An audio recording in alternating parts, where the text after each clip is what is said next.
Assalamualaikum warahmatullahi wabarakatuh kepada semua. Hari ini saya nak tunjukkan cara untuk kita animatekan kita punya kamera. Ada 3 cara yang akan saya tunjukkan dekat sini. Yang pertama adalah kita animatekan dengan menggunakan keyframe location. Yang kedua, kita akan animatekan kamera kita mengikut curve. Yang ketiga, kita akan animatekan kita punya kamera dengan menggunakan pergerakan yang bebas.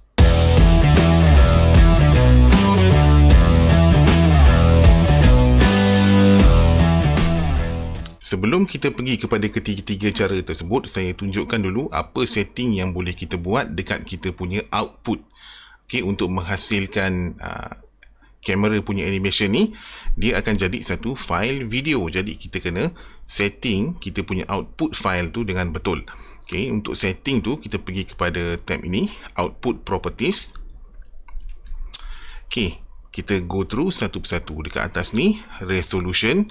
Secara default, Blender akan bagi resolution Full HD 920 x 1080. Kamu boleh besarkan ikut resolution 4K kalau kamu nak, tapi dia akan makan masa render yang panjang. Okay, frame rate. Okay, untuk dapatkan frame rate yang smooth, yang lancar, kita boleh setkan lebih daripada 24 frames per second. Saya suggest kita letak kepada 30 frame per second. Okey, seterusnya pada frame range. Frame range ni dia ada kaitan dengan timeline dekat bawah ni. Okay, kita boleh setkan di mana frame untuk rakaman tu bermula dan end di mana frame rakaman tu akan berakhir. Okay, kita boleh setkan dekat sini. Okay, seterusnya pada bahagian output. Okey, bahagian output ni kita boleh setkan dekat mana file video itu akan di save. Diletak di mana. So kita setkan dulu untuk projek ni. Kamu carilah kamu punya location yang kamu rasa sesuai, yang senang dicari. Okey, so saya dah setkan. Dia pergi kepada folder ini. Kamu boleh set ikut folder kamu. Dan file format. Ini penting. Untuk video, kita tukar kepada FFmpeg. Dan color management, kita follow scene. Biarkan. Pada encoding. Okay, pada encoding, kita tukar Metroscar ni kepada MP4, MPEG-4. Video codec, kekalkan H.264. Output quality, kalau nak lagi baik, boleh ambil atas daripada medium quality. Maybe boleh ambil high quality ataupun constant bitrate.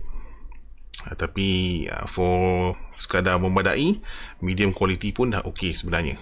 Encoding speed, biarkan pada good. Dan post processing, ok, biarkan.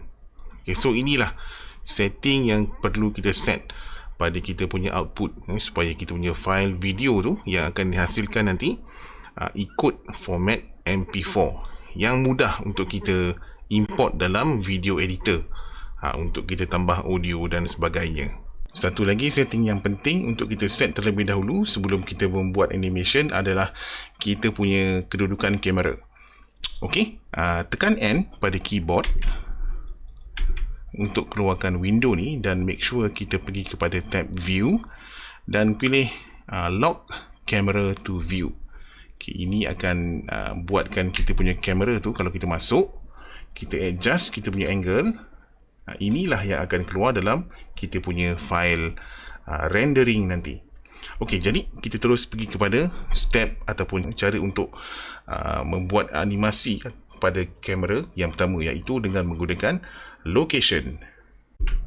Satu lagi setting yang perlu kita buat adalah kita kena setting kita punya timeline di bawah ni. Okay, ini adalah kawasan timeline untuk kita tentukan masa rakaman setiap bahagian yang kita buat tu.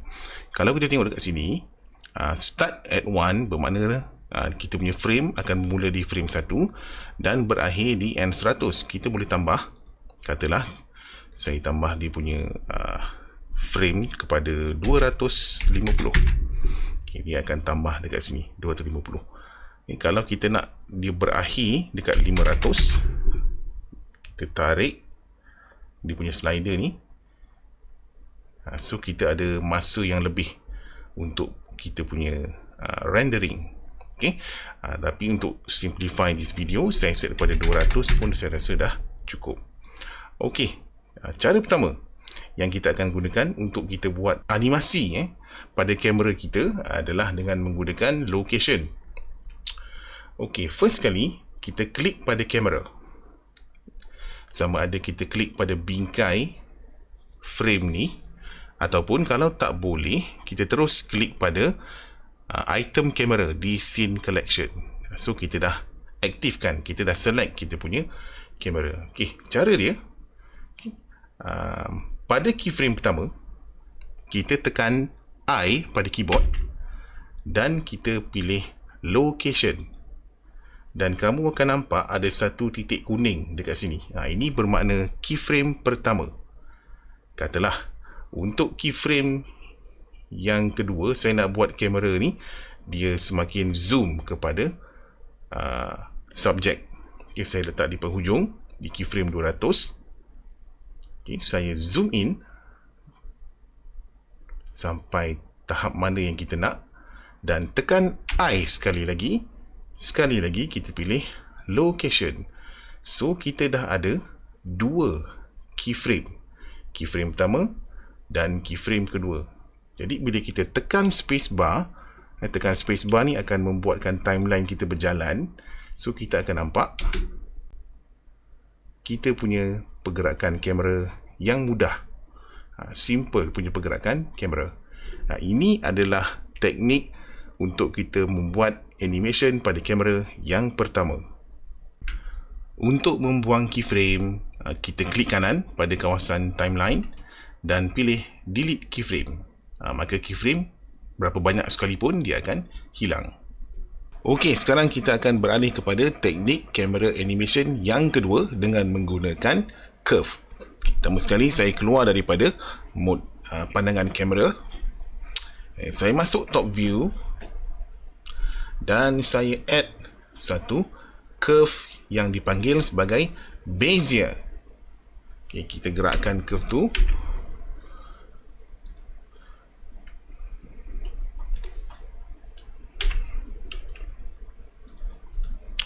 Jadi itulah dia punya curve. Curve ni kalau kita tekan tab untuk masuk edit mode, kita akan nampak dia sama macam Bezier curve yang biasa kita jumpa dalam Adobe Illustrator. Untuk membuat laluan kepada kamera ni, ada baiknya kita buat daripada pandangan atas.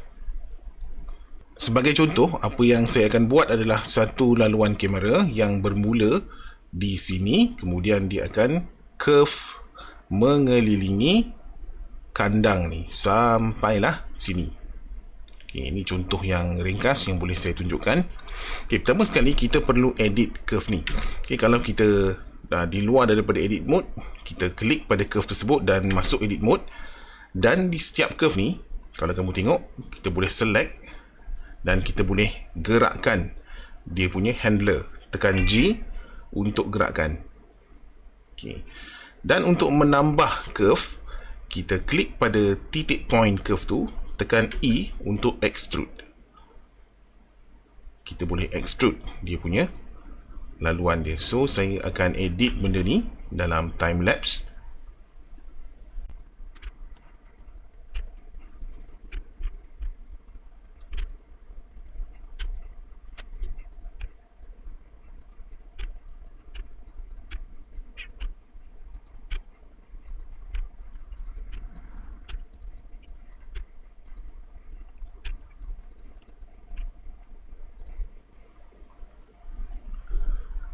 So katalah ini curve yang dah saya buat untuk jadikan laluan kamera. Kamu boleh buat dengan lebih cantik lah bagi dia punya laluan tu betul-betul smooth. Langkah seterusnya, kita select kita punya kamera. Itu kamera kita. Saya besarkan sikit kamera ni supaya kita boleh nampak. Kalau kita besarkan kamera, dia tak efek pada kita punya focal length dan aperture yang dah kita tetapkan. Dia cuma sekadar bagi visual bahawa kamera kita ada di situ. Kalau kecil sangat kita tak nampak.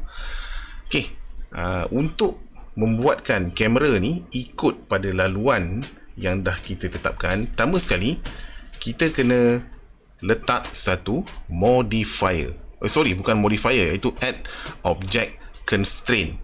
Okey, dia yang color biru di atas logo kamera ni.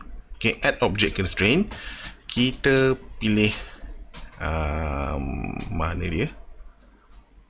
Follow path. Okey, kita klik follow path.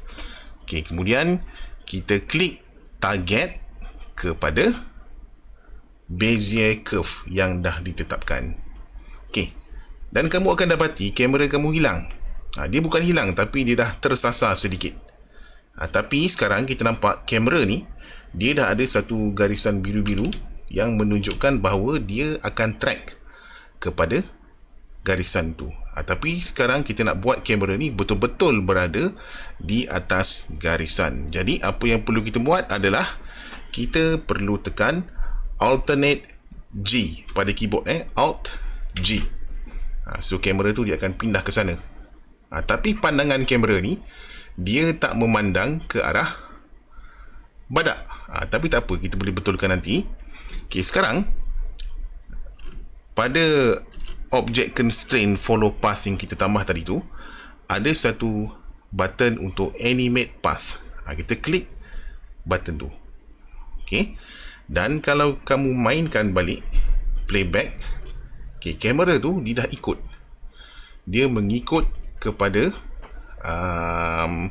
garisan yang ditetapkan. Cuma kalau kamu perasan, bila saya tekan play,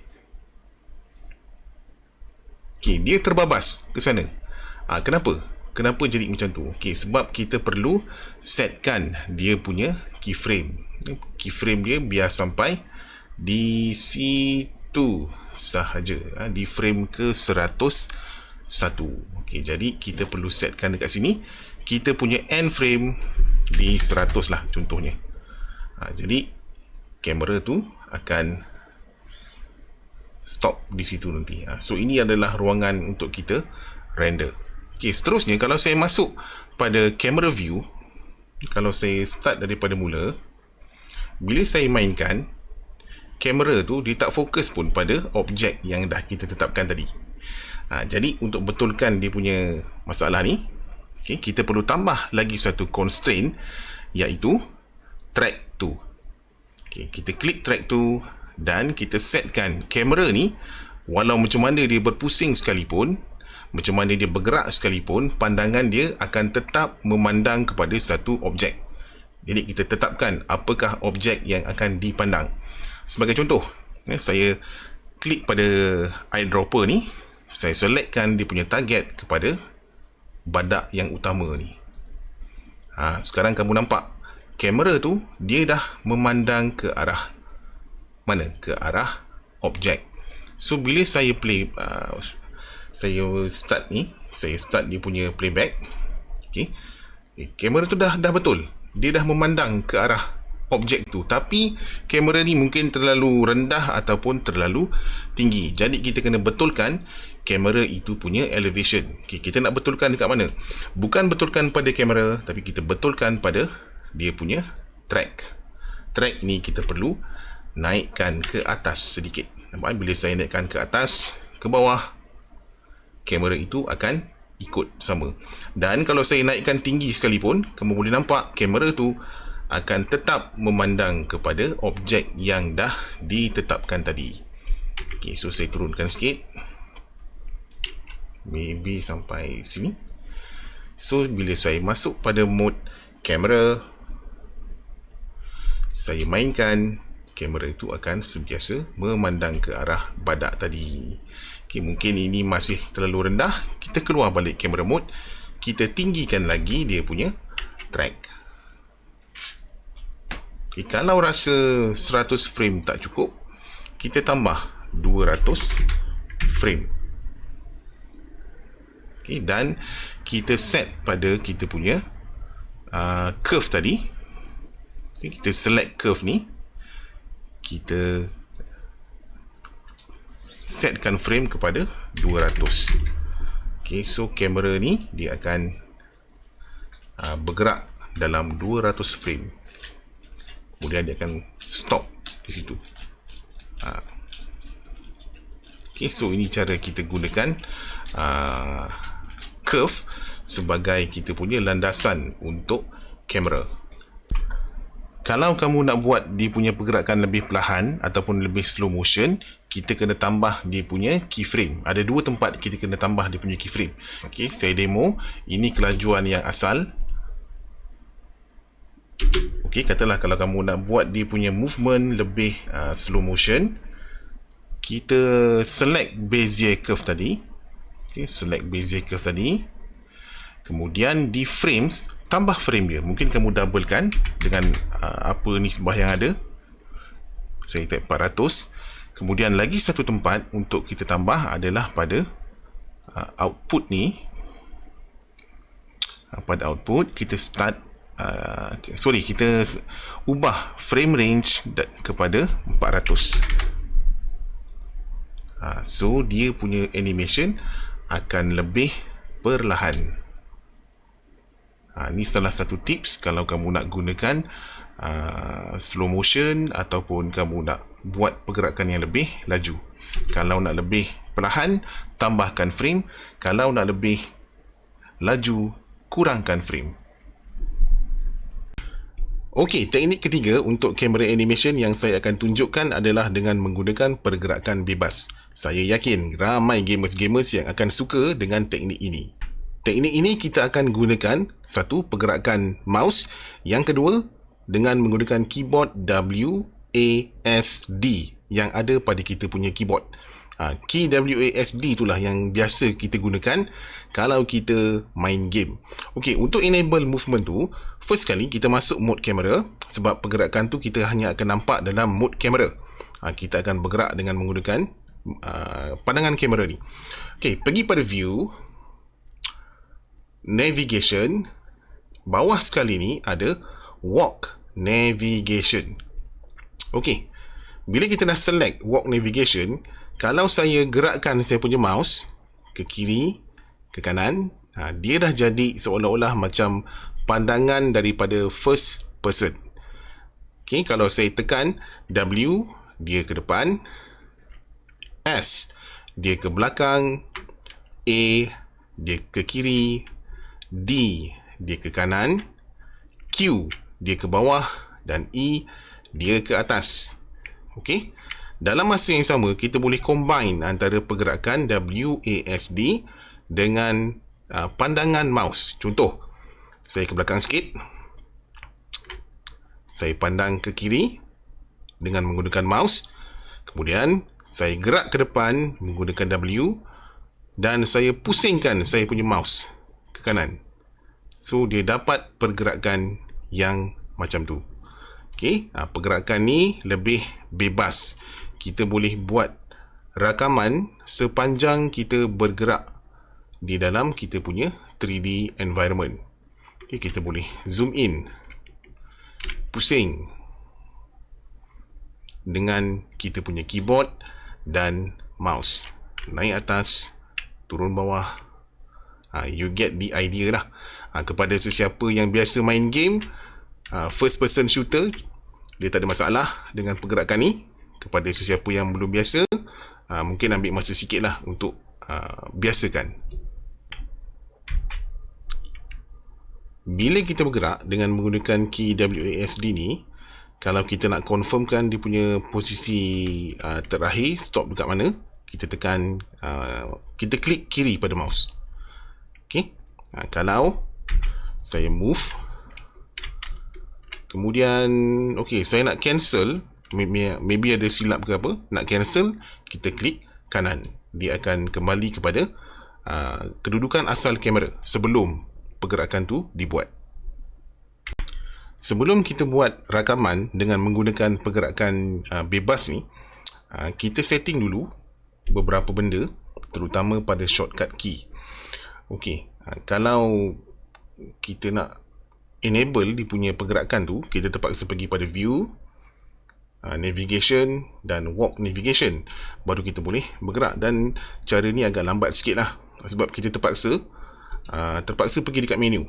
Okay, cara yang mudah untuk kita adalah kita perlu assign satu key kepada action walk navigation ni. So kita klik kanan, kita change dia punya shortcut, kemudian kita mapkan pada mana-mana key pada kita punya keyboard, supaya key itu akan jadi shortcut. So untuk case saya guna page up.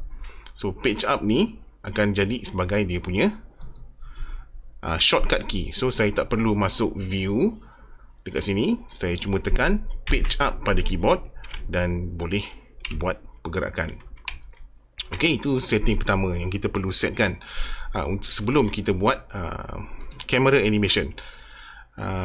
Setting seterusnya, okay, disebabkan pergerakan ini mungkin akan mengambil masa, kita setkan kita punya keyframe kepada 1000 ataupun 500 lah, sebab takut tak sempat, takut masa kita tengah rekod dia punya rakaman ni bergerak, lepas tu tak sampai hujung kita belum siap lagi pun. Okay, so kita kena setkan pada 1000, satu amount yang agak besar, supaya bagi kita ruang untuk rekod. Tu yang kedua. Dan make sure sebelum kita buat rakaman, kita dah pilih kita punya kamera sebagai aktif. Okay, so saya ke belakang sikit.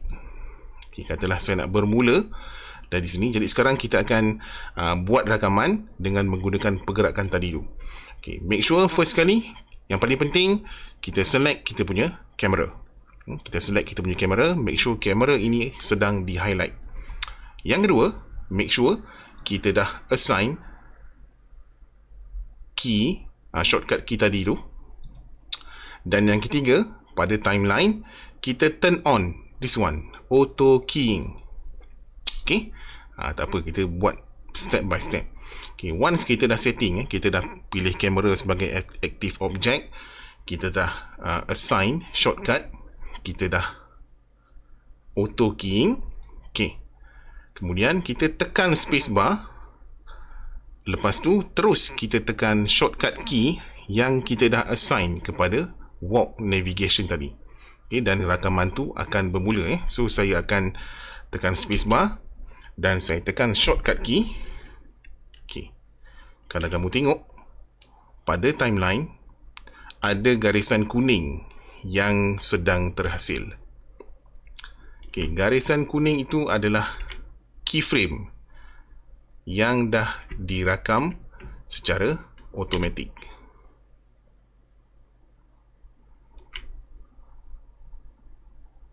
Okay, stop. Okay, katalah ini pergerakan yang sudah rekod tadi. Dia punya keyframe akan kita nampak dekat sini. Secara automatik keyframe itu dah diwujudkan. So bila saya tekan saya mainkan balik semula. Okay, kita tengok dia punya animation. Okay, memang sekarang ni akan nampak macam bergegar. Betul, dia tak stabil, dia bergegar, dia agak kelam kabut. Tapi kita boleh betulkan, kita boleh smoothkan pergerakan dia. Okay, cara untuk kita membetulkan pergerakan dia adalah macam ni. Kita kena buka satu lagi window yang dipanggil sebagai graph editor. So kita akan splitkan kita punya view ni, pergi dekat bawah ni sampai kamu punya cursor bertukar jadi macam ni. Klik kanan, vertical split. Okay, dah pilih vertical split, kamu naikkan kamu punya mouse tu ke atas dan tanda dah dekat mana-mana. So kamu punya pandangan akan terpisah kepada dua. Sebelah kanan ni, kita pergi dekat atas ni, kita pilih graph editor. Okay, ni saya boleh besarkan lagi.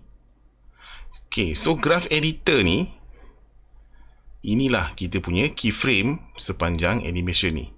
Dan kita akan smoothkan pergerakan kamera dengan menggunakan graph editor ni. Okay, so first kali kita pergi pada key dan kita pilih ni, sample keyframe.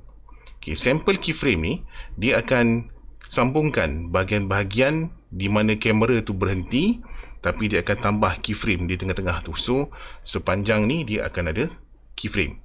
Okay, yang kedua, kita pergi sekali lagi pada key dan kita pilih smooth keys ataupun alternate O. Alternate O ni kita kena buat banyak kali. So kita tekan alternate O pada kita punya keyboard. Dia akan smoothkan keyframe tadi. So saya dah tekan beberapa kali ni alternate O banyak kali juga. Kita cuba tengok dia punya hasil yang dah dismoothkan.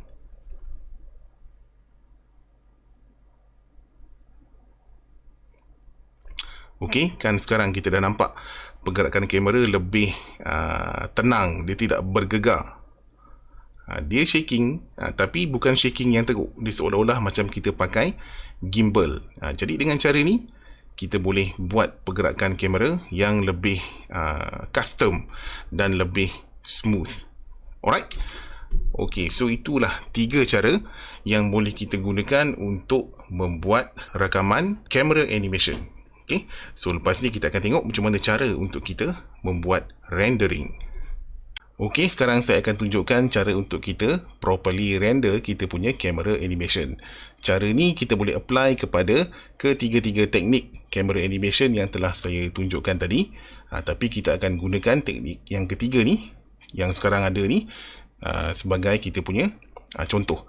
Okey, kalau kita tengok pada timeline, kita punya animation bermula di keyframe ke lebih kurang ni lah, keyframe 77 dan berakhir pada 780. Okay. So itu kita punya range yang ada animation. Jadi kita akan render bahagian itu saja. Kalau tak, dia akan render semua.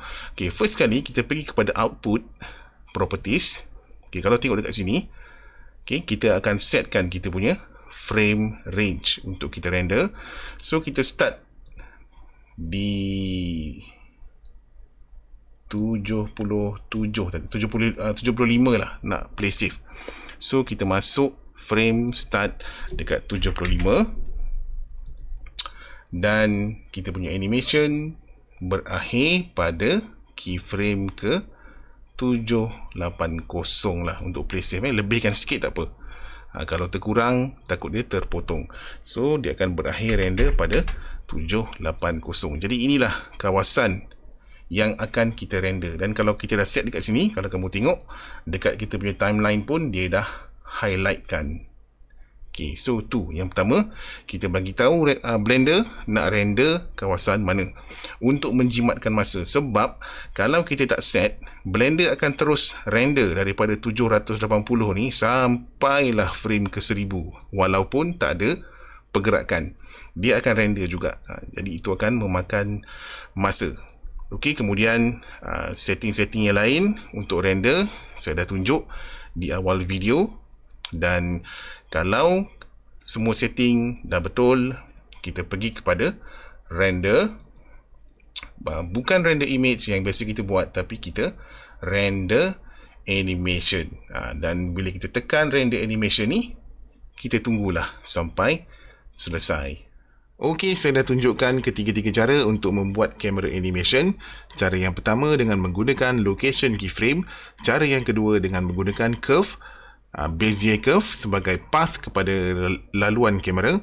Dan cara ketiga dengan menggunakan pergerakan bebas dengan menggunakan key WASD. Okey, jadi saya akan tinggalkan kamu semua dengan contoh video yang telah saya rakamkan dengan menggunakan ketiga-tiga teknik kamera animation ini. Okey, sekian, itu saja daripada saya. Terima kasih semua. Assalamualaikum.